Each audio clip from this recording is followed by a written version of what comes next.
Hello friends, ಎಲ್ಲರಿಗೂ ನಮಸ್ಕಾರ. ನಿಮ್ಮೆಲ್ಲರಿಗೂ ಕನ್ನಡ ಸ್ಟಿಚಿಂಗ್ ಟೆಕ್ನಾಲಜಿ ತರಬೇತಿಗೆ ಸ್ವಾಗತ.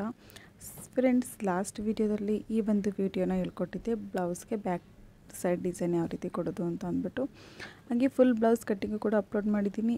ಇವೆರಡು ಒಂದು ಲಿಂಕ್ ನಾನು ಡಿಸ್ಕ್ರಿಪ್ಷನಲ್ಲೇ ಹಾಕಿರ್ತೀನಿ. ಇವತ್ತು ಫ್ರಂಟ್ ಪಾರ್ಟು ಮತ್ತು ಫೈನಲಾಗಿ ಯಾವ ರೀತಿ ಫಿಟ್ಟಿಂಗ್ ಮಾಡಿ ಸ್ಟಿಚಿಂಗ್ ಮಾಡೋದು ಅಂತ ಅಂದ್ಬಿಟ್ಟು ನಾನು ನಿಮಗೆ ಹೇಳ್ಕೊಡ್ತೀನಿ. ಬನ್ನಿ, ಫಸ್ಟು ಬ್ಲೌಸ್ ಬೆಲ್ಟ್ನ ಈ ರೀತಿ ಸ್ಟಿಚಿಂಗ್ ಮಾಡ್ಕೊಳ್ಳೋಣ. ನೋಡಿ, ಬ್ಲೌಸ್ ಬೆಲ್ಟ್ ಸ್ಟಿಚಿಂಗ್ ಮಾಡ್ಕೋಬೇಕಾದ್ರೆ ಫಸ್ಟು ನಾವು ಕೆಳಗಡೆ ಭಾಗದಲ್ಲಿ ಹೀಗೆ ಫಸ್ಟು ಸ್ಟಿಚಿಂಗ್ ಮಾಡ್ಕೋಬೇಕಾಗುತ್ತೆ. ಎರಡು ಲೈನಿಂಗು ಮತ್ತು ಮೇನ್ ಫ್ಯಾಬ್ರಿಕ್ಕು ಎರಡನ್ನೂ ಕೂಡ ಒಟ್ಟಿಗೆ ಇಟ್ಟು ಹೀಗೆ ಸ್ಟಿಚಿಂಗ್ ಮಾಡ್ಕೊಳ್ಳಿ. ಮತ್ತು ಲೈನಿಂಗ್ ಪೀಸ್ನ ಈ ರೀತಿ ಫೋಲ್ಡಿಂಗ್ ಮಾಡಿಬಿಟ್ಟು ಲೈನಿಂಗ್ ಪೀಸ್ ಮೇಲೆ ಹೊಲಿಗೆ ಬೀಳಬೇಕು. ಹಾಗೆ ಮತ್ತೊಂದು ಹೊಲಿಗೆನ ಈ ರೀತಿ ಹಾಕೋಬೇಕು. ಇವೆರಡು ಪೀಸ್ನ ನೀವು ಸೈಡಲ್ಲಿ ಇಡಬೇಕು. ನಂತರ ಈ ಫ್ರಂಟ್ ಪಾರ್ಟಲ್ಲಿ ಎರಡು ಪೀಸ್ ಇದೆ ನೋಡಿ, ಈ ಎರಡು ಪೀಸ್ನ ನಾವೇನು ಮಾಡಬೇಕು, ಆಪೋಸಿಟಾಗಿ ಈ ರೀತಿ ಇಟ್ಕೋಬೇಕು. ಎದುರುಗಡೆ ಎರಡನ್ನೂ ಕೂಡ ಈ ರೀತಿ ಇಟ್ಕೊಂಡು ಇವಾಗ ಮೇನ್ ಫ್ಯಾಬ್ರಿಕ್ಕು ಮತ್ತು ಲೈನಿಂಗ್ ಪೀಸು ಎರಡನ್ನೂ ಕೂಡ ಒಟ್ಟಿಗೆ ಅಟ್ಯಾಚ್ ಮಾಡಬೇಕು. 4 ಕಡೆ ನಾವು ಸ್ಟಿಚಿಂಗ್ ಮಾಡಿಕೊಂಡು. ನೀವೇನಾದರೂ ಬಿಗಿನರ್ಸ್ ಆಗಿದ್ದರೆ ನೀವು ಇದಕ್ಕೆ ಅಲ್ಲಲ್ಲೇ ನೀವೇನು ಮಾಡಿ ಗುಂಡು ಪಿನ್ನು ಅಥವಾ ಅಟ್ಯಾಚ್ ಪಿನ್ನನ್ನು ಅಟ್ಯಾಚ್ ಮಾಡ್ಕೊಂಡು ನೀವೇನು ಮಾಡಬೇಕು, ಸ್ಟಿಚಿಂಗ್ ಮಾಡಬೇಕಾಗುತ್ತೆ. ಈ ರೀತಿ ಸ್ಟಿಚಿಂಗ್ ಮಾಡ್ಕೊಂಡ ನಂತರ ಎಕ್ಸ್ಟ್ರಾ ಫ್ಯಾಬ್ರಿಕ್ ಬರುತ್ತೆ ನೋಡಿ, ಬ್ಲೌಸ್ ಪೀಸನ್ನು ನಾವು ಎಕ್ಸ್ಟ್ರಾ ನಾವು ಕಟ್ಟಿಂಗ್ ಮಾಡ್ಕೊಂಡಿರ್ತೀವಲ್ಲ, ಔಟ್ಲೈನರ್ ಇದೆಯಲ್ಲ, ಅದನ್ನೆಲ್ಲ ನೀಟಾಗಿ ಕಟ್ಟಿಂಗ್ ಮಾಡ್ಕೋಬೇಕು. ನೋಡಿ, ಈ ಥರ ಹೀಗೆ ಕಟ್ಟಿಂಗ್ ಮಾಡ್ಕೊಳ್ಳಿ. ಈ ರೀತಿ ನೀವು ಎರಡು ಪೀಸಲ್ಲೂ ಕೂಡ ನೀವು ರೆಡಿ ಮಾಡ್ಕೋಬೇಕಾಗುತ್ತೆ. ನಾನು ಒಂದು ಸೈಡ್ ಮಾತ್ರ ನಿಮ್ಗೆ ಹೇಳ್ಕೊಡ್ತೀನಿ, ಮತ್ತೊಂದು ಸೈಡು ನಾನು ಸ್ಕಿಪ್ ಮಾಡ್ತೀನಿ. ಏಕೆಂದರೆ ಎರಡು ಸೇಮ್ ಟು ಸೇಮ್ ಇದೆ, ಯಾವುದೇ ರೀತಿ ವ್ಯತ್ಯಾಸ ಇಲ್ಲ. ನೋಡಿ, ಟಕ್ಸು ಈ ರೀತಿ ಸ್ಟಿಚಿಂಗ್ ಮಾಡ್ಕೋಬೇಕಾಗುತ್ತೆ. ಟಕ್ಸಲ್ಲಿ ಏನು ಮಾಡಿ, ನಾನು ಕಟ್ಟಿಂಗಲ್ಲಿ ಹೇಳ್ಕೊಟ್ಟಿದ್ದೀನಿ ಯಾವ ರೀತಿ ಅಂತ ಅಂದ್ಬಿಟ್ಟು, ಟಕ್ಸ್ನ ಪ್ರಾಪರಾಗಿ ಯಾವ ರೀತಿ ನಾವು ಮಾರ್ಕಿಂಗ್ ಮಾಡಬೇಕು ಅಂತ ಅಂದ್ಬಿಟ್ಟು ನಾನಿಲ್ಲಿ ಸ್ಟಿಚಿಂಗ್ ಮಾಡ್ತಾಯಿದ್ದೀನಿ. ಕಟ್ಟಿಂಗಲ್ಲಿ ನೀವು ಎರಡು ಕಡೆ ಮಾರ್ಕಿಂಗ್ ಮಾಡಿಕೊಂಡು ನೀವು ಗೊತ್ತಾಗಲಿಲ್ಲ ಅಂತಂದರೆ ಎರಡು ಕಡೆ ಮಾರ್ಕಿಂಗ್ ಮಾಡ್ಕೊಂಡು ಸ್ಟಿಚಿಂಗ್ ಮಾಡ್ಕೊಬೋದು ನೀವು. ನೋಡಿ, ಈ ಥರ. ಮತ್ತು ಈ ಭಾಗದಲ್ಲಿ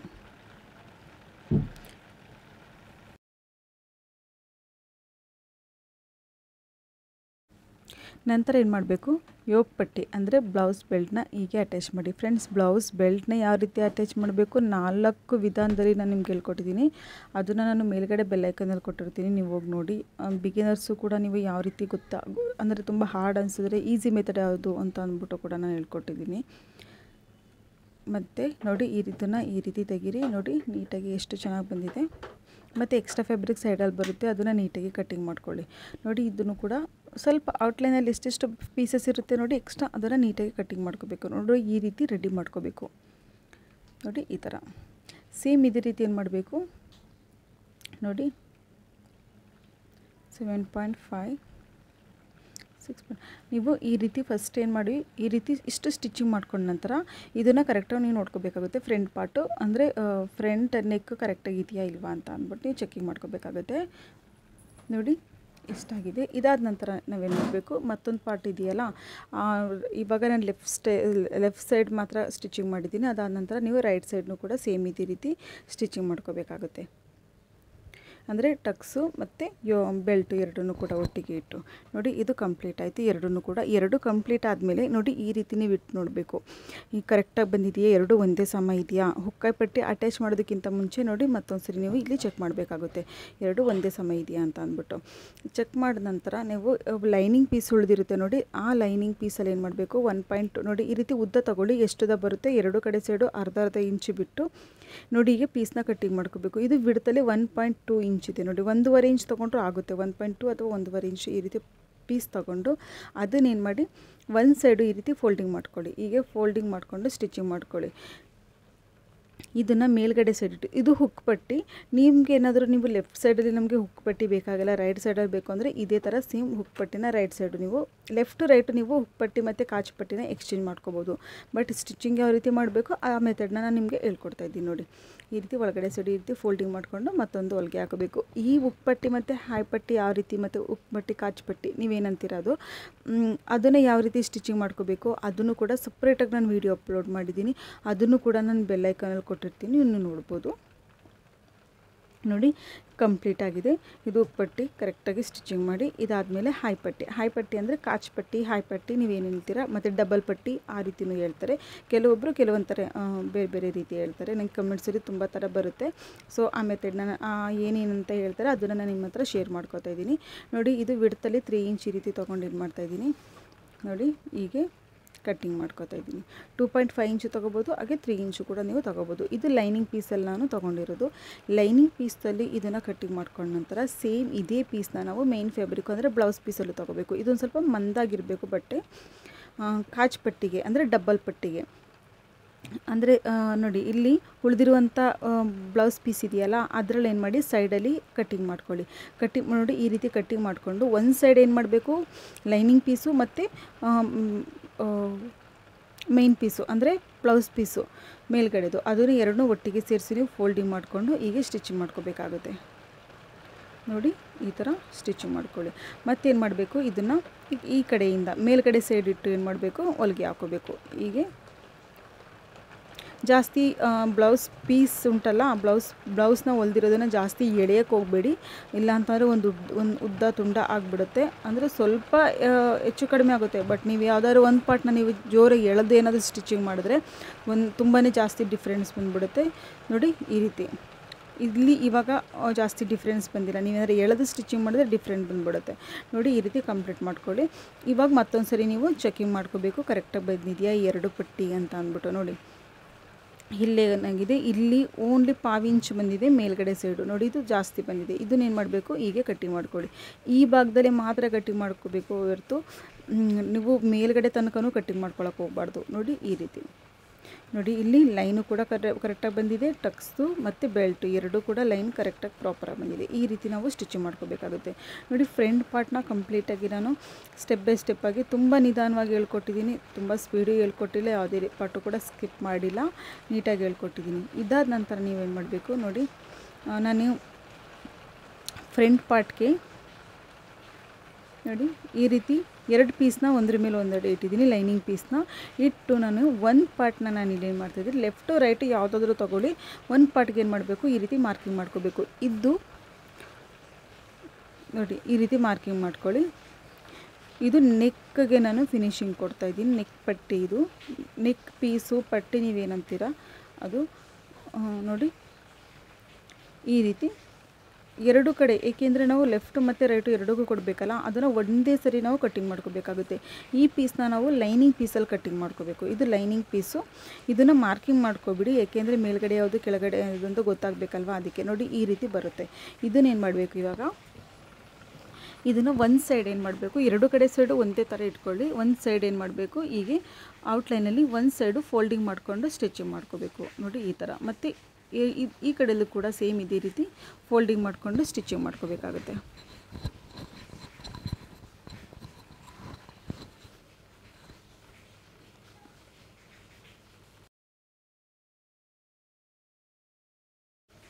ನಂತರ ಏನು ಮಾಡಬೇಕು, ಈ ಪೀಸಸ್ನ ನೋಡಿ ಲೆಫ್ಟ್ ಸೈಡು ಲೆಫ್ಟ್ಗೆ ಮತ್ತು ರೈಟ್ ಸೈಡು ರೈಟ್ಗೆ ಕೊಟ್ಟು ನಾವು ಈ ಪೀಸಸ್ನ ಹೀಗೆ ನೆಕ್ಗೆ ಪಟ್ಟಿಗೆ ಕೊಟ್ಟು ಸ್ಟಿಚಿಂಗ್ ಮಾಡ್ಕೋಬೇಕಾಗುತ್ತೆ. ನೋಡಿ ಈ ಥರ. ಇದು ಕ್ರಾಸ್ ಪಟ್ಟಿಲೂ ಕಟ್ಟಿಂಗ್ ಮಾಡ್ಕೋಬೋದು, ಮತ್ತು ಸ್ಟ್ರೈಟ್ ಪಟ್ಟಿಲೂ ನಾವು ಸ್ಟಿಚಿಂಗ್ ಮಾಡ್ಬೋದು, ಮತ್ತು ಈ ಥರನೂ ಕೂಡ ಸ್ಟಿಚಿಂಗ್ ಮಾಡ್ಬೋದು. ನಾನು 3 ಮೆಥಡು ಕೂಡ ನಾನು ಅಪ್ಲೋಡ್ ಮಾಡಿದ್ದೀನಿ. ತುಂಬ ಜಾಸ್ತಿ ಅಪ್ಲೋಡ್ ಮಾಡಿದ್ದು ಸ್ಟ್ರೈಟ್ ಪಟ್ಟಿ ಅಪ್ಲೋಡ್ ಮಾಡಿದ್ದೀನಿ, ಇದು ತುಂಬ ಸ್ವಲ್ಪ ಇದೆ, ಮತ್ತು ಕ್ರಾಸ್ ಪಟ್ಟಿಲು ಯಾವ ರೀತಿ ಕೊಡಬೇಕು ಅದನ್ನು ಕೂಡ ನಾನು ಅಪ್ಲೋಡ್ ಮಾಡಿದ್ದೀನಿ. ನಿಮ್ಗೆ ಯಾವುದು ಈಸಿ ಆಗುತ್ತೋ, ನಿಮ್ಮ ಹತ್ರ ಎಷ್ಟು ಫ್ಯಾಬ್ರಿಕ್ ಉಳಿದಿದೆ, ಅಂದರೆ ಲೈನಿಂಗ್ ಪೀಸು ಕಡಿಮೆ ಇತ್ತು ಅಂತ ಅಂದರೆ ಸ್ಟ್ರೈಟ್ ಪಟ್ಟಿಲ ತೊಗೋಬೋದು. ಅಕಸ್ಮಾತ್ ಇದೆ ಅಂತ ಅಂದರೆ ಈ ರೀತಿಯೂ ಕೂಡ ಸ್ಟಿಚಿಂಗ್ ಮಾಡ್ಕೋಬೋದು. ನಿಮ್ಗೆ ಯಾವುದು ಅನುಕೂಲ ಆಗುತ್ತೆ ಆ ಮೆಥಡ್ನ ನೀವು ಫಾಲೋ ಮಾಡ್ಕೋಬೋದು. ಟಕ್ಸ್ ಆಗಿರ್ಬೋದು, ಬ್ಲೌಸ್ ಸ್ಟಿಚಿಂಗ್ ಮಾಡೋ ಮೆಥಡ್ ಆಗಿರ್ಬೋದು, ಅಂದರೆ ಫಿನಿಶಿಂಗ್ ಕೊಡೋ ಮೆಥಡ್ ಆಗಿರ್ಬೋದು, ಒಂದು ಹುಕ್ ಪಟ್ಟಿ ಹಾಯ್ ಪಟ್ಟಿ ಸ್ಟಿಚಿಂಗ್ ಮಾಡೋ ಮೆಥಡ್ ಆಗಿರ್ಬೋದು, ಅಥವಾ ನೆಕ್ಗೆ ಈ ರೀತಿ ಪಟ್ಟಿ ಕೊಡೋದಾಗಿರ್ಬೋದು, ಮತ್ತು ಬ್ಲೌಸ್ ಬೆಲ್ಟ್ ಆಗಿರ್ಬೋದು, ಮತ್ತು ಬ್ಲೌಸ್ ಟಕ್ಸ್ ನಾವು ಮಾರ್ಕಿಂಗ್ ಮಾಡೋವಂಥ ಮೆಥಡ್ ಆಗಿರ್ಬೋದು. ಪ್ರತಿಯೊಂದೂ ಕೂಡ ನಾನು ಒಂದೊಂದು ಬ್ಲೌಸಲ್ಲಿ ಒಂದೊಂದು ಥರ ನಾನು ಮೆಥಡ್ ಹೇಳಿರ್ತೀನಿ. ಬಟ್ ನಾನು ಹೆಡ್ಲೈನ್ಸಲ್ಲಿ ನಾನು ಬರ್ದಿರಲ್ಲ, ಬಟ್ ಸ್ಟಿಚಿಂಗ್ ಮಾಡಬೇಕಾದ್ರೆ ಒಂದು ಪಾರ್ಟ್ ಬರುತ್ತೆ ನೋಡಿ, ಆ ಪಾರ್ಟಲ್ಲಿ ನಾನು ಬೇರೆ ಬೇರೆ ಮೆಥಡ್ ಹೇಳ್ಕೊಟ್ಟಿದ್ದೀನಿ. ನಿಮಗೆ ಯಾವುದು ಈಸಿ ಆಗುತ್ತೋ ಅದನ್ನು ನೀವು ಫಾಲೋ ಮಾಡಿ. ನೋಡಿ ಎರಡೂ ಕೂಡ ಕಂಪ್ಲೀಟ್ ಆಗಿದೆ. ಇದರಲ್ಲಿ ಈ ರೀತಿ ಮೆಥಡ್ ಹೇಳಿದ್ದೀನಿ ನಾನು ನಿಮಗೆ. ನೋಡಿ ಅದಾದ ನಂತರ ಈ ಸ್ಲೀವ್ಸ್ಗೆ ಏನು ಮಾಡಬೇಕು ನೋಡಿ, ಈ ರೀತಿ ಕಟ್ಟಿಂಗ್ ಅಂತೂ ಕಂಪ್ಲೀಟ್ ಆಗಿದೆ. ಇವಾಗ ಸ್ಟಿಚಿಂಗ್ ಮಾಡ್ಕೋಬೇಕು. ನೀವು ಪಟ್ಟಿ ಕೊಟ್ಟಾದರೂ ಸ್ಟಿಚಿಂಗ್ ಮಾಡ್ಕೊಳ್ಳಿ, ಇಲ್ಲ ಅಂತಂದರೆ ಇದೇ ರೀತಿನಾದರೂ ಸ್ಟಿಚಿಂಗ್ ಮಾಡ್ಕೊಳ್ಳಿ. ನೋಡಿ ತುಂಬ ಜನ ಹೇಳ್ತಾರೆ ಲೆಫ್ಟು ರೈಟು ಯಾವುದು ಗೊತ್ತಾಗಲ್ಲ ಅಂತ ಹೇಳ್ತೀರಿ. ನೋಡಿ ಇದನ್ನು ಕೂಡ ನಾನು ಸಪ್ರೇಟ್ ವೀಡಿಯೋ ಒಂದು ಆಲ್ರೆಡಿ ಮಾಡಿದ್ದೀನಿ, ಆದರೂ ಕೂಡ ತುಂಬ ಕಮೆಂಟ್ಸ್ ಬಂದಿದೆ. ಇದರಲ್ಲೂ ನಾನು ನಿಮಗೆ ಹೇಳ್ತೀನಿ. ನೋಡಿ ಇವಾಗ ನಾನು ಇಲ್ಲಿ ಒಂದು ಮಾರ್ಕಿಂಗ್ ಮಾಡಿಕೊಂಡೆ, ಈ ರೀತಿ ಮಾರ್ಕಿಂಗ್ ಮಾಡಿಕೊಂಡು ಕಂಪ್ಲೀಟಾಗಿ ಸ್ಟಿಚಿಂಗ್ ಮಾಡಿದ್ರೆ ಲೆಫ್ಟು ರೈಟು ನಮಗೆ ಕನ್ಫ್ಯೂಸ್ ಆಗೋಲ್ಲ. ನೋಡಿ ಈ ಥರ ಮತ್ತು ಇದನ್ನು ನಾನಿಲ್ಲಿ ಯಾವುದೇ ರೀತಿ ಪಟ್ಟಿ ಕೊಟ್ಟು ಸ್ಟಿಚಿಂಗ್ ಮಾಡ್ತಿಲ್ಲ. ಸ್ಲೀವ್ಸ್ ರೌಂಡ್ ಬರುತ್ತಲ್ಲ ಅಲ್ಲಿಗೆ ಎಕ್ಸ್ಟ್ರಾ ಪಟ್ಟಿ ಕೊಡ್ತಾರೆ. ಆ ಪಟ್ಟಿ ನಾನು ತುಂಬ ವೀಡಿಯೋಗಳು ಕೊಟ್ಟು ಸ್ಟಿಚಿಂಗ್ ಮಾಡಿದ್ದೀನಿ. ಇದೇನಪ್ಪ ಅಂದರೆ ಬಾರ್ಡರ್ ಬಂದಿದೆ. ಅಳತೆ ಬ್ಲೌಸಲ್ಲಿ ಯಾವುದೇ ರೀತಿ ಈ ರೀತಿ ಪಟ್ಟಿ ಕೊಟ್ಟು ಸ್ಟಿಚಿಂಗ್ ಮಾಡಿಲ್ಲ. ಅದಕ್ಕೆ ನಾನು ಡೈರೆಕ್ಟಾಗಿ ಫೋಲ್ಡಿಂಗ್ ಮಾಡ್ತಾಯಿದ್ದೀನಿ. ಅಳತೆ ಬ್ಲೌಸಲ್ಲಿ ಯಾವ ರೀತಿ ಇದೆ ಅದೇ ರೀತಿ ಈ ರೀತಿ ನೋಡಿ ಸ್ಟಿಚಿಂಗ್ ಮಾಡಿಕೊಂಡು, ಮತ್ತು ಮೇಲ್ಗಡೆ ಸೈಡು ಕೂಡ ಸ್ಟಿಚಿಂಗ್ ಮಾಡಿಕೊಂಡು ಕಂಪ್ಲೀಟ್ ಮಾಡ್ಕೊಳ್ಳಿ. ಈ ಥರ. ಹಾಗೆ ಎಕ್ಸ್ಟ್ರಾ ಫ್ಯಾಬ್ರಿಕ್ ಬರುತ್ತೆ ನೋಡಿ, ಅದನ್ನೆಲ್ಲ ನೀಟಾಗಿ ಕಟ್ಟಿಂಗ್ ಮಾಡ್ಕೊಳ್ಳಿ.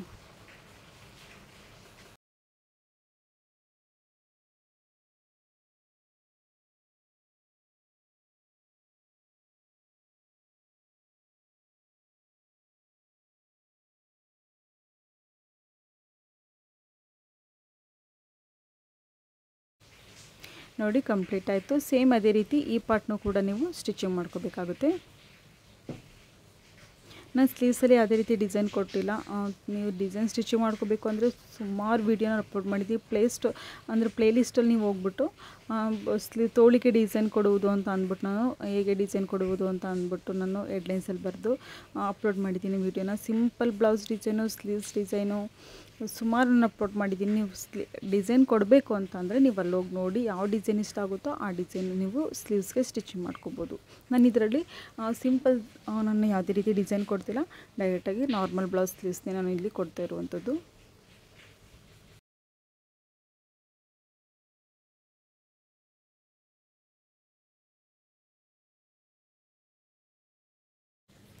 ನೋಡಿ ಎರಡು ಕೂಡ ಸ್ಲೀವ್ಸ್ ಕಂಪ್ಲೀಟ್ ಆಗಿದೆ. ಇವಾಗ ಏನು ಮಾಡಬೇಕು, ಬ್ಯಾಕ್ ಸೈಡ್ ಉಂಟಲ್ಲ, ಬ್ಯಾಕ್ ಸೈಡು ಮತ್ತು ಫ್ರಂಟು ಎರಡೂ ಕೂಡ ನಾವು ಅಟ್ಯಾಚ್ ಮಾಡ್ಕೋಬೇಕಾಗುತ್ತೆ. ನೋಡಿ ಈ ಬ್ಯಾಕ್ ಸೈಡ್ ಯಾವ ರೀತಿ ಸ್ಟಿಚಿಂಗ್ ಮಾಡಬೇಕು ಸಪ್ರೇಟಾಗಿ ವೀಡಿಯೋಗಳನ್ನು ಅಪ್ಲೋಡ್ ಮಾಡಿದ್ದೀನಿ. ನೀವು ನೋಡಿಲ್ಲ ಅಂತಂದರೆ ನೀವು ಹೋಗಿ ಚಾನಲ್ಲಿ ನೋಡ್ಬೋದು. ನೋಡಿ ಇದನ್ನೇನು ಮಾಡಿ, ಫಸ್ಟು ನೆಕ್ಕಿಗೆ ನಾನಿಲ್ಲಿ ಡೈರೆಕ್ಟಾಗಿ ಸ್ಟಿಚಿಂಗ್ ಮಾಡ್ಕೋತಾ ಇದ್ದೀನಿ. ನೆಕ್ ಸ್ಟಿಚಿಂಗ್ ಮಾಡೋ ಮೆಥಡು ಕೂಡ ಬೇರೆ ಇದೆ, ಅದನ್ನು ಕೂಡ ಕೆಲವೊಂದು ವೀಡಿಯೋದಲ್ಲಿ ಅಪ್ಲೋಡ್ ಮಾಡಿದ್ದೀನಿ. ಇದರಲ್ಲಿ ನಾನು ಡೈರೆಕ್ಟಾಗಿ ಸ್ಟಿಚಿಂಗ್ ಮಾಡ್ಕೋತಾ ಇದ್ದೀನಿ. ನೋಡಿ ಈ ಥರ ಡಬಲ್ ಸ್ಟಿಚಿಂಗ್ ಕೊಡಿ. ಶೋಲ್ಡರಲ್ಲಿ ಸ್ಟಿಚಿಂಗ್ ಮಾಡಬೇಕಾದ್ರೆ ಯಾವುದೇ ಕಾರಣಕ್ಕೂ ಸಿಂಗಲ್ ಸ್ಟಿಚಿಂಗ್ ಕೊಡೋಕೆ ಹೋಗಬೇಡಿ. ನೋಡಿ ಇಷ್ಟು ಶೋಲ್ಡರ್ ಪಟ್ಟಿ ನಾನು ಸ್ಟಿಚಿಂಗ್ ಮಾಡ್ಕೊಂಡಾಯಿತು. ಅದಾದಮೇಲೆ ಸ್ವಲ್ಪ ಇಲ್ಲಿ ಹೊರಗಡೆ ಸೈಡ್ ಈ ರೀತಿ ಬರುತ್ತೆ. ಸೊ ಯಾವ್ದು ಎಕ್ಸ್ಟ್ರಾ ಬರುತ್ತಲ್ಲ ಅದನ್ನು ನೀಟಾಗಿ ಕಟ್ಟಿಂಗ್ ಮಾಡ್ಕೊಳ್ಳಿ. ಜಾಸ್ತಿ ಬರಲ್ಲ, ಸ್ವಲ್ಪ ಬರುತ್ತೆ. ಇದು ನೋಡಿ, ಇದು ಪ್ರೆಸ್ ಬಟನ್ಗೆ ಅಂತ ಅಂದ್ಬಿಟ್ಟು, ಶೋಲ್ಡರ್ ಹತ್ರ ಪ್ರೆಸ್ ಬಟನ್ಗೆ ಅಂತ ಅಂದ್ಬಿಟ್ಟು ನಾನು ಇದನ್ನು ಪಟ್ಟಿನ ಸ್ಟಿಚಿಂಗ್ ಮಾಡ್ಕೊತಾ ಇದ್ದೀನಿ. ನೀವು ಬೇಕಾದರೆ ಸ್ಟಿಚಿಂಗ್ ಮಾಡ್ಕೋಬೋದು ಅಥವಾ ಸ್ಕಿಪ್ ಕೂಡ ಮಾಡ್ಕೋಬೋದು, ಇಷ್ಟ ಇಲ್ಲ ಅಂತ ಅಂದರೆ.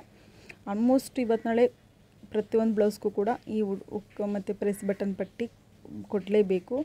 ನಿಮ್ಗೆ ಇಷ್ಟ ಇಲ್ಲ ಅಂತಂದರೆ ನೀವು ಕೊಡೋ ಆಗಿಲ್ಲ ಅಂತಂದರೆ ಸ್ಕಿಪ್ ಮಾಡ್ಕೊಳ್ಳಿ. ನೋಡಿ ಇಲ್ಲಿ ಒಂದು ಸ್ವಲ್ಪ ಮೈನಸ್ ಬಂದಿದೆ ನೋಡಿ, ಸ್ವಲ್ಪ ಜಾಸ್ತಿ ಕ್ರಾಸಾಗಿ ಕಟ್ಟಿಂಗ್ ಮಾಡಿದ್ದೀನಿ ನೋಡಿ, ಸ್ಟಿಚಿಂಗ್ ಮಾಡ್ಕೊಂಡಿದ್ದೀನಿ.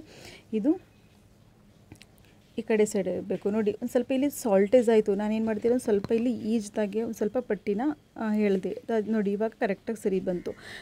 ನಾವು ಸ್ಟಿಚಿಂಗ್ ಮಾಡಬೇಕಾದ್ರೆ ಒಂದು ಸ್ವಲ್ಪ ಥ್ರೆಡ್ ಬರುತ್ತೆ ನೋಡಿ, ಅದು ಒಂದು ಸ್ವಲ್ಪ ಟೈಟಾಗಿ ಎಳ್ದಂಗೆ ಆಗುತ್ತೆ. ಆವಾಗ ಏನು ಮಾಡಬೇಕು, ಔಟ್ಲೈನಲ್ಲಿ ನಾವು ಸ್ಟಿಚಿಂಗ್ ಮಾಡಿದ್ದೀವಲ್ಲ ಅದನ್ನು ಸ್ವಲ್ಪ ಪಟ್ಟಿನ ಒಂದು ಸ್ವಲ್ಪ ಎಳೆದ್ರೆ ಅದು ಸ್ಟ್ರೆಚಿಬಲ್ ಥರ ಏನಾಗುತ್ತೆ, ಒಂದು ಸ್ವಲ್ಪ ಈಜುತ್ತೆ. ಸ್ಟಿಚಿಂಗ್ ಮಾಡಬೇಕಾದ್ರೆ ಖಂಡಿತ ಯಾವುದೇ ಕಾರಣಕ್ಕೂ ಎಳೆದ್ಬಿಟ್ಟು ಸ್ಟಿಚಿಂಗ್ ಮಾಡೋಕ್ಕೆ ಹೋಗಬೇಡಿ. ಬಟ್ ಸ್ಟಿಚಿಂಗ್ ಮಾಡೋಕ್ಕಿಂತ ಮುಂಚೆ ಒಂದು ಸ್ವಲ್ಪ ಎಳೆದ್ಬಿಟ್ಟು ದಾರ ಅಲ್ಲೊಂದು ಸ್ವಲ್ಪ ತುಂಡಾಗುತ್ತೆ. ಆ ದಾರ ತುಂಡಾದಾದಮೇಲೆ ಬಟ್ಟೆ ಒಂದು ಸ್ವಲ್ಪ ಈಜುತ್ತೆ. ಆವಾಗ ಸ್ಟಿಚಿಂಗ್ ಮಾಡಿದ್ರೆ ಕರೆಕ್ಟಾಗಿ ಬರುತ್ತೆ. ಸೊ ಇದನ್ನು ಬೇಕಾದರೆ ನಾನು ಸಪ್ರೇಟಾಗಿ ಒಂದು ವೀಡಿಯೋ ಮಾಡ್ತೀನಿ ಯಾವ ರೀತಿ ಅಂತ ಅಂದ್ಬಿಟ್ಟು.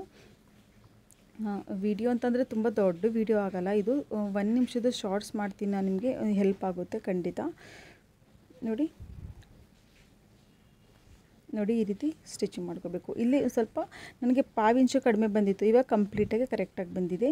ಸೊ ಇದು ಏಕ್ದಮ್ ಶಾರ್ಟ್ ಸ್ಲೀವ್ಸ್. ಇದು ಸೇಮ್ ಇದೇ ರೀತಿ ಏನು ಮಾಡಬೇಕು, ಈ ಕಡೆ ಸ್ಲೀವ್ಸ್ಗೂ ಕೂಡ ಕರೆಕ್ಟಾಗಿ ಹೀಗೆ ಸ್ಟಿಚಿಂಗ್ ಮಾಡ್ಕೋಬೇಕು. ನಾನಿಲ್ಲಿ ನೋಡಿ ಪ್ರೆಸ್ ಬಟನ್ಗೂ ಕೂಡ ನಾನು ಇಲ್ಲಿ ಪಟ್ಟಿ ಕೊಟ್ಟಿದ್ದೀನಿ ಚಿಕ್ಕದಾಗಿ ಶೋಲ್ಡರ್ ಹತ್ರ. ನೋಡಿ ಕಂಪ್ಲೀಟ್ ಆಯಿತು. ಇವಾಗ ಫಿಟ್ಟಿಂಗ್ ಮಾಡೋದನ್ನು ಯಾವ ರೀತಿ ಅಂತ ಹೇಳ್ಕೊಡ್ತೀನಿ ನೋಡಿ. ತುಂಬ ಜನಕ್ಕೆ ಹೇಳ್ತಾರೆ ಫಿಟ್ಟಿಂಗ್ ಮಾಡಬೇಕಾದ್ರೆ ಒಂದು ಕಡೆ ಓರೆ ಆದಂಗೆ ಬರುತ್ತೆ, ನೇರ ಬರಲ್ಲ, ಕ್ರಾಸಪ್ ಬರುತ್ತೆ ಅಂತ ಅಂದ್ಬಿಟ್ಟೆಲ್ಲ ಹೇಳ್ತಾರೆ. ನೋಡಿ ಈ ರೀತಿ ಸೆಂಟರಲ್ಲಿ ಇಟ್ಕೊಬಿಟ್ಟು ಏನು ಮಾಡಬೇಕು, ನೀವು ಈ ರೀತಿ ಗುಂಡು ಪಿನ್ನು ಇರುತ್ತಲ್ಲ ಅದನ್ನು ಗುಂಡು ಪಿನ್ ಹಾಕ್ಕೊಳ್ಳಿ. ಇದನ್ನು ನಾನು ತುಂಬ ವೀಡಿಯೋದಲ್ಲಿ ಹೇಳ್ಕೊಟ್ಟಿದ್ದೀನಿ, ಆದರೂ ಶಾಯದ್ ನೋಡಿಲ್ಲ ಅನಿಸುತ್ತೆ ತುಂಬ ಜನ, ಅದನ್ನು ಕೇಳ್ತಾನೆ ಇದ್ದಾರೆ. ನಾನು ಫುಲ್ ಫಿನಿಶಿಂಗ್ ಬ್ಲೌಸ್ ಸ್ಟಿಚಿಂಗ್ ಮಾಡಿರ್ತೀನಿ ನೋಡಿ, ಅದರಲ್ಲಿ ಹೇಳಿರ್ತೀನಿ. ನೀವು ನೋಡಿಲ್ಲ ಅಂದರೆ ನೋಡಿ, ಮತ್ತೊಂದು ಸರಿ ನಾನು ನಿಮ್ಗೆ ಹೇಳ್ಕೊಡ್ತಾ ಇದ್ದೀನಿ. ನೋಡಿ ಈ ರೀತಿ ಫಸ್ಟ್ ಏನು ಮಾಡಬೇಕು, ಪಿನ್ನನ್ನು ಹಾಕ್ಕೊಡ್ಬೇಕು. ಅಂದರೆ ನಾವು ಹುಕ್ ಹಾಕೋತೀವಲ್ಲ ಆ ರೀತಿ ಇಲ್ಲಿ ಗುಂಡು ಪಿನ್ನನ್ನು ಅಟ್ಯಾಚ್ ಮಾಡ್ಕೋಬೇಕು. ಬ್ಯಾಕ್ ಸೈಡಲ್ಲಿ ಏನು ಮಾಡಬೇಕು, ಕರೆಕ್ಟಾಗಿ ಸೆಂಟರ್ಗೆ ಬರಬೇಕು. ನೋಡಿ ಈ ರೀತಿ ಎಕ್ಸ್ಟ್ರಾ ಬರ್ತಿದೆ ಸ್ವಲ್ಪ ಬ್ಯಾಕ್ ಸೈಡಲ್ಲಿ ಎಕ್ಸ್ಟ್ರಾ ಬರ್ತಿದೆಯಲ್ಲ, ಈ ರೀತಿ ಇದನ್ನು ಸ್ಟಿಚಿಂಗ್ ಮಾಡ್ಕೊಳ್ಳಿ. ಸ್ಟಿಚಿಂಗ್ ಮಾಡಿಕೊಂಡು ಎಕ್ಸ್ಟ್ರಾ ಬರುತ್ತೆ ನೋಡಿ ಬ್ಯಾಕ್ ಸೈಡಲ್ಲಿ, ಅದನ್ನು ಕಟ್ಟಿಂಗ್ ಮಾಡ್ಕೊಳ್ಳಿ. ಏಕೆಂದರೆ ನಾವು ಆಲ್ರೆಡಿ 2 ಇಂಚು ನಾವು ಎಕ್ಸ್ಟ್ರಾ ಕೊಟ್ಟಿರ್ತೀವಿ, ಅದರಿಂದ ಯಾವುದೇ ಕಾರಣಕ್ಕೂ ಕಡಿಮೆ ಆಗೋಲ್ಲ. ನೋಡಿ ಸೆಂಟರಲ್ಲೇ ಇರಬೇಕು, ಫ್ರಂಟು ಮತ್ತು ಬ್ಯಾಕು ಎರಡೂ ಕೂಡ ಸೆಂಟರಲ್ಲೇ ಬರಬೇಕು. ಒಂದು ಸೈಡ್ ಏನಾದರೂ ಆ ಕಡೆ ಈ ಕಡೆ ಹೋಯಿತು ಅಂದರೆ ಬ್ಲೌಸ್ ಫಿನಿಶಿಂಗು ಕೂಡ ಕೆಟ್ಟೋಗ್ಬಿಡುತ್ತೆ. ಸೊ ಆದಷ್ಟು ನೀವು ಡಬಲ್ ಚೆಕ್ ಮಾಡಿ, 2 ಸರಿ ಚೆಕ್ ಮಾಡಿಬಿಟ್ಟು ಸೆಂಟರ್ಗೆ ಕರೆಕ್ಟಾಗಿ ನೀವು ಪಿನ್ನನ್ನು ಅಟ್ಯಾಚ್ ಮಾಡಿಕೊಂಡು, ಗುಂಡು ಪಿನ್ನನ್ನು ಅಟ್ಯಾಚ್ ಮಾಡ್ಕೊಂಡು ಸ್ಟಿಚಿಂಗ್ ಮಾಡ್ಕೊಳ್ಳಿ. ಯಾವುದೇ ಕಾರಣಕ್ಕೂ ಸೇಮ್ ಅದೇ ರೀತಿ ಬಿಟ್ಟು ನೀವು ಸ್ಟಿಚಿಂಗ್ ಮಾಡ್ಕೊಳ್ಳೋಕೆ ಹೋಗಬೇಡಿ. ನೋಡಿ ಕಂಪ್ಲೀಟ್ ಆಯಿತು. ಇವಾಗ ಏನು ಮಾಡಬೇಕು, ಕೆಳಗಡೆ ಸೈಡು ನೀವು ಬೇಕು ಅಂತಂದರೆ ಎಷ್ಟು ಬೇಕು ಅದು ನೀವು ಅಷ್ಟು ಫ್ಯಾಬ್ರಿಕ್ ಇಟ್ಕೋಬೋದು, ಇಲ್ಲ ಅಂತಂದರೆ ಕಟ್ಟಿಂಗು ಕೂಡ ಮಾಡ್ಕೋಬೋದು. ನೋಡಿ ಕರೆಕ್ಟಾಗಿ ಬಂದಿದೆ. ಫ್ರಂಟು ಮತ್ತು ಬ್ಯಾಕು ಎರಡೂ ಕೂಡ ಸಮನಾಗಿ ಬಂದಿದೆ, ಯಾವುದೂ ಉದ್ದ ತುಂಡ ಬಂದಿಲ್ಲ. ಮತ್ತು ಸೈಡು ಫಿಟ್ಟಿಂಗು ಕೂಡ ಕರೆಕ್ಟಾಗಿ ಬಂದಿದೆ. ನೋಡಿ ಬೇಕಂದರೆ ನೀವು ಡೈರೆಕ್ಟಾಗಿ ಇದೇ ರೀತಿಯೂ ಕೂಡ ಅಳತೆ ತೊಗೋಬೋದು. ನೋಡಿ ಹೀಗೆ 24 ಇಂಚ್ ಇದೆಯಲ್ವಾ, 24ಅಲ್ಲಿ ನಾನು ಇಲ್ಲಿ ಏನು ಮಾಡ್ತಾಯಿದ್ದೀನಿ, 12 ಇಂಚ್ ತೊಗೊಂಡಿದ್ದೀನಿ. ಅದರಲ್ಲಿ ಅರ್ಧ ಅಂದರೆ ಒಂದೂವರೆ ಇಂಚು ಬರ್ತಿದೆ, 1.25 ಇಂಚ್ ಬರ್ತಿದೆ. ಸೊ ನಡೆಯುತ್ತೆ, ಏಕೆಂದರೆ ನಾವಿಲ್ಲಿ ಪಾವಿಂಚು ಅಂದರೆ 1/4 ಇಂಚನ್ನ ನಾನು ಸೈಡಲ್ಲಿ ಕಟ್ಟಿಂಗ್ ಮಾಡಿದ್ದೀನಿ. ಸೊ ನಾನು ಇಲ್ಲೊಂದು ಸ್ವಲ್ಪ ಏನು ಮಾಡ್ತೀನಿ, ಇನ್ನೊಂದು ಸ್ವಲ್ಪ 1/4 ಇಂಚ್ ಬರ್ತಿದೆಯಲ್ವಾ.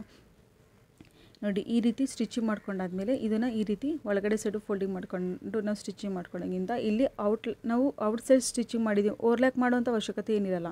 ಇಲ್ಲೇನಾಗುತ್ತೆ, ಅರ್ಧ ಇಂಚು ಹೋಗುತ್ತೆ, ಇಲ್ಲಿ ವೇಸ್ಟೇಜಾಗಿ ಹೋಗುತ್ತೆ. ಯಾಕಂದರೆ ಈ ರೀತಿ ನಾವು ಡಬಲ್ ಫೋಲ್ಡಿಂಗ್ ಮಾಡಿ ಸ್ಟಿಚಿಂಗ್ ಮಾಡಿರ್ತೀವಲ್ವಾ. ಸೊ ಇಲ್ಲಿ ಅರ್ಧ ಇಂಚ್ ಹೋಗುತ್ತೆ. ನಮಗೆ ಕಂಪ್ಲೀಟಾಗಿ ಉಳಿಯುವಂಥದ್ದು 1.5 ಇಂಚ್ ಉಳಿಯುತ್ತೆ. 1.5 ಇಂಚ್ಗೆ ನಾವು ಸ್ಟಿಚಿಂಗ್ ಮಾಡ್ಕೊ, 1/4 ಇಂಚ್ ಇರುತ್ತಲ್ವ, ಕಾಲು ಇಂಚು ಅರ್ಧ ಇಂಚು ಹೋಗುತ್ತೆ, 1.2 ಇಂಚ್ಗೆ ಕಂಪ್ಲೀಟ್ ಆಗುತ್ತೆ. ಎಕ್ಸ್ಟ್ರಾ ಅಂದರೆ ಸೈಡಲ್ಲಿ ಸೊಂಟದ ಭಾಗದಲ್ಲಿ 1.2 ಇಂಚು ನಾವು ಫಿನಿಶಿಂಗ್ಗೆ ಅಂದರೆ ಎಕ್ಸ್ಟ್ರಾ ಫ್ಯಾಬ್ರಿಕ್ ಬರುತ್ತೆ, ಅದನ್ನ ಬೇಕಂದರೆ 2-3 ಹೊಲಿಗೆನ ಎಕ್ಸ್ಟ್ರಾ ಹಾಕೋಬೋದು. ಆ ರೀತಿ ನಾವು ಅಂದಾಜು ಮಾಡಿಕೊಂಡು ಮೊದಲೇ ಒಂದು ಸ್ಟಿಚಿಂಗ್ ಮಾಡೋದಕ್ಕಿಂತ ಮುಂಚೆ ನೀವು ಗುಂಡ್ಪಿನ್ನ ಇಟ್ಕೊಂಡು ಅಂದಾಜಲ್ಲಿ ನೀವು ನೋಡಿ ಈ ರೀತಿ ಮೆಥಡ್ನ ಫಾಲೋ ಮಾಡ್ಬೋದು. ನೋಡಿ ಸ್ಲೀವ್ಸ್ ರೌಂಡ್ ಬರುತ್ತೆ, ಇಲ್ಲಿ 5.5 ಇಂಚ್ ಬರುತ್ತೆ. ಮತ್ತು ಚೆಸ್ಟ್ ಬರುತ್ತೆ ನೋಡಿ 30 ಸೈಜ್ ಇದೆಯಲ್ಲ 7.5 ಇಂಚ್ ಬರುತ್ತೆ. ಹಾಗೆ ಸ್ಲೀವ್ಸ್ 6 ಇಂಚು ಅಂದರೆ 24 ಇದೆಯಲ್ವಾ, ಸೊ 6 ಇಂಚ್ ಬರುತ್ತೆ. ಇದನ್ನೇನು ಮಾಡಬೇಕು, ಇದನ್ನು ಹೀಗೆ ಲೈನ ಡ್ರಾ ಮಾಡ್ಕೊಳ್ಳಿ. ಡ್ರಾ ಮಾಡಿಕೊಂಡು ಡೈರೆಕ್ಟಾಗಿ ನೀವೀಗೆ ಸ್ಟಿಚಿಂಗ್ ಮಾಡ್ಕೊತಾ ಹೋಗಬೇಕು. 2 ಕಡೆ ಸೈಡು ಇದೇ ರೀತಿ ನೀವು ಮಾರ್ಕಿಂಗ್ ಮಾಡಿಕೊಂಡು ಸ್ಟಿಚಿಂಗ್ ಮಾಡ್ಕೊಳ್ಳಿ. ಇದರಲ್ಲಿ ಯಾವುದೇ ರೀತಿ ಕನ್ಫ್ಯೂಸ್ ಇದ್ದರೆ ಕೇಳಿ, ನನಗೆ ಖಂಡಿತ ನಾನು ಆನ್ಸರ್ ಮಾಡ್ತೀನಿ. ಕೆಲವೊಂದು ಸರಿ ಲೇಟಾಗಿ ಹೋಗುತ್ತೆ, ಯಾಕಂದರೆ ಫೇಸ್ಬುಕ್ಕಲ್ಲೂ ತುಂಬ ಜನ ಒಂದು ಡೌಟ್ಸ್ನ ಕೇಳ್ತಾನೆ ಇರ್ತಾರೆ, ಅವ್ರ ಡೌಟ್ಸು ಕ್ಲಿಯರ್ ಮಾಡಬೇಕಾಗುತ್ತೆ. ಸೊ ಅದರಿಂದ ಸ್ವಲ್ಪ ಲೇಟ್ ಆಗುತ್ತೆ, ಖಂಡಿತ ನಾನು ನಿಮ್ಮ ಡೌಟ್ಸ್ನ ಕ್ಲಿಯರ್ ಮಾಡ್ತೀನಿ. ಫ್ರೆಂಡ್ಸ್, ನಿಮಗೆ ಯೂಸ್ಫುಲ್ ಅಂತ ಅನಿಸಿದರೆ ವಿಡಿಯೋ ಪ್ಲೀಸ್ ಲೈಕ್ ಮಾಡೋದನ್ನು ಮರೆಯೋಕೆ. ಫಸ್ಟ್ ಟೈಮ್ ಏನಾದರೂ ವಿಸಿಟ್ ಆಗಿದರೆ ಪ್ಲೀಸ್ ನನ್ನ ಚಾನಲ್ಗೆ ಸಬ್ಸ್ಕ್ರೈಬ್ ಮಾಡಿ, ಹಾಗೆ ಪಕ್ಕದಲ್ಲಿರುವಂಥ ಬೆಲ್ಲೈಕನ್ನು ಕೂಡ ಪ್ರೆಸ್ ಮಾಡಿ. ಯಾಕೆಂದರೆ ಯಾವುದೇ ಒಂದು ವಿಡಿಯೋ ಅಪ್ಲೋಡ್ ಮಾಡಿದರೆ ಫಸ್ಟ್ ನೋಟಿಫಿಕೇಷನ್ ನಿಮ್ಗೆ ಬರುತ್ತೆ, ಆಗ ವಿಡಿಯೋನ ನೀವು ನೋಡ್ಬೋದು. ನೋಡಿ ಕಂಪ್ಲೀಟ್ ಆಗಿದೆ. ಇವಾಗ ಓಪನ್ ಮಾಡಿ ನಾನು ನಿಮ್ಗೆ ತೋರಿಸ್ತೀನಿ ಯಾವ ರೀತಿ ಬಂದಿದೆ ಬ್ಲೌಸ್ ಅಂತ ಅಂದ್ಬಿಟ್ಟು. ನಾನು ಯಾವುದೇ ರೀತಿ ಪ್ರೆಸ್ ಮಾಡಿಲ್ಲ, ಏನಿಲ್ಲ. ನಾನು ಯಾವುದೇ ಒಂದು ಬ್ಲೌಸ್ನ ನಾನು ಸ್ಟಿಚಿಂಗ್ ಮಾಡಾದ್ಮೇಲೆ ನಿಮಗೆ ತೋರಿಸಿದ್ರೆ ಪ್ರೆಸ್ ಮಾಡಿರಲ್ಲ, ಯಾಕೆಂದರೆ ನಿಮಗೆ ಪ್ರೆಸ್ ಮಾಡಿದ್ರೆ ನಿಮ್ಗೆ ಕನ್ಫ್ಯೂಸ್ ಆಗುತ್ತೆ. ನಾವು ಸ್ಟಿಚಿಂಗ್ ಮಾಡಿದಾಗ ಈ ರೀತಿ ಬರುತ್ತೆ, ಈಗ ಇದು ನೋಡಿ ಇಷ್ಟು ಚೆನ್ನಾಗಿ ಬಂದಿದೆ ಅಂತ ಅಂದ್ಬಿಟ್ಟು. ಅದಕ್ಕೆ ನಾನು ಡೈರೆಕ್ಟಾಗಿ ಯಾವ ರೀತಿ ಇರುತ್ತೋ ಅದೇ ರೀತಿಯೇ ತೋರಿಸ್ತೀನಿ. ನಾನು ನೋಡಿ ಇಲ್ಲಿ ಶೋಲ್ಡರ್ ಹತ್ರನೂ ಕೂಡ ಒಂದು ಪ್ರೆಸ್ ಬಟನ್ ಅಟ್ಯಾಚ್ ಮಾಡಿಲ್ಲ, ಹುಕ್ಕಾಯಿ ಪಟ್ಟಿನೂ ಅಂದರೆ ಹುಕ್ಕು ಮತ್ತು ಕಾಜು ಅದನ್ನು ಕೂಡ ನಾನು ಯಾವುದೂ ಮಾಡಿಲ್ಲ. ನಾನು ಡೈರೆಕ್ಟಾಗಿ ನೋಡಿ ಈ ರೀತಿ ಎಷ್ಟು ಚೆನ್ನಾಗಿ. ಫ್ರೆಂಡ್ಸ್, ವಿಡಿಯೋ ಇಷ್ಟ ಆಗಿದ್ರೆ ಪ್ಲೀಸ್ ಲೈಕ್ ಮಾಡೋದನ್ನು ಮರೆಯೋಕ್ಕೆ ಹೋಗಬೇಡಿ. Thank you.